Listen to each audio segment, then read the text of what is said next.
हिंगोलीतील जवळा बाजार या ठिकाणी टीन पत्रांच्या दुकानाला आग लागली आहे।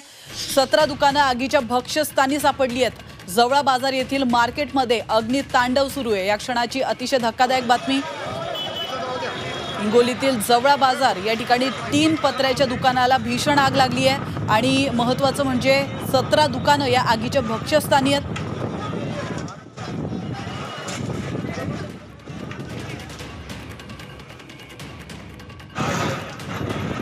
तर आपण या दृश्यांच्या माध्यमातून पाहू शकतो 17 दुकानं आगीच्या भक्ष्यस्थानी आहेत। जवळा बाजार येथील मार्केटमध्ये हे अग्नितांडव सुरू आहे।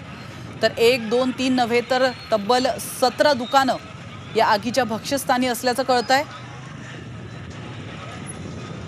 तर याविषयी अधिक माहिती देण्यासाठी आपले प्रतिनिधी गजानन फोन लाईन वरून आपल्यासोबत जोडले गेलेले आहेत। गजानन, हिंगोलीतील जवळा बाजार या ठिकाणी ही आग लागलेली आहे, या आगीचं कारण कळू शकलेलं आहे?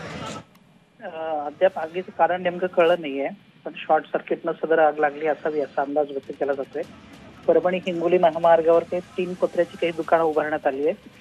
सुरुवातीला फक्त 2च दुकानात आग लागली होती, पण ती आग विझवण्याऐवजी इतर दुकानदार जे होते ते आपला माल काढण्यामध्ये व्यस्त होते आणि त्या आगीचं रौद्र रूप धारण केलं आणि जवळपास 17 दुकान आता भक्ष्यस्थानी सापडले। अग्निशमन दलाची गाडी आली आणि आग विझवण्याचं काम सुरू आहे। धन्यवाद गजानन, तुम्ही दिलेल्या महत्त्वपूर्ण माहितीबद्दल। आपण पाहतो हिंगोलीतील जवळा बाजार या ठिकाणी टीन पत्र्याच्या 17 दुकानांना आग लागली आहे। जवळा बाजार येथील मार्केटमध्ये अग्नितांडव सुरू आहे।